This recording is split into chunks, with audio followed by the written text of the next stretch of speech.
yung mga born again din, na complacent. Ano yung ibig sabihin ng complacent? Yung parang chill-chill lang.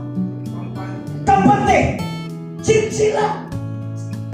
Kasi tendencies ng mga tao kapag nasa gitna ng pagpapala, nagiging complacent sila. Pag nasa sila ngayon, they are living with milk and honey, naging complacent sila. Kaya nga, minsan ng Diyos, pagdating ng judge, nakita ng Panginoon, sabi na nga ni Joshua na, but as for me and my house, after a couple of years, nung namatay si Joshua, anong nangyari sa Israelita? Bumalik sila sa Diyos-Diyosan. Nagsamba sila doon kay Baal. Nagsamba sila kay Astorat. Nagsamba sila sa mga kahit anong Diyos-Diyosan.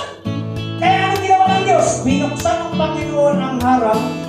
Inalaw ng Diyos. Ulitin ko, inalaw ng Diyos. Kasi masyado na sila nakapokus sa pagpapala Inalaw ng Diyos na buksan ang harang. Kaya ikaw, ano nangyari? Hinayaan silang sakupin ng kalaban.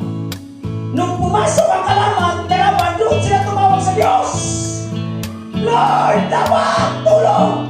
Kasi nga, kung minsan, nasa pagpapala ka na, hindi ka tumatawag sa Diyos. Sabihin mo sa iyong katabi, oo nga. Ay, Jesus, parang hinay ba? Sabihin mo, oo nga.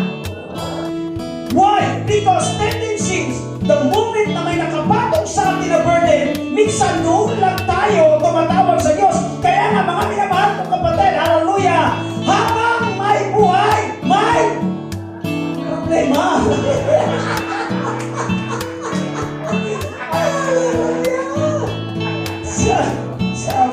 Napanood ko lang din yan.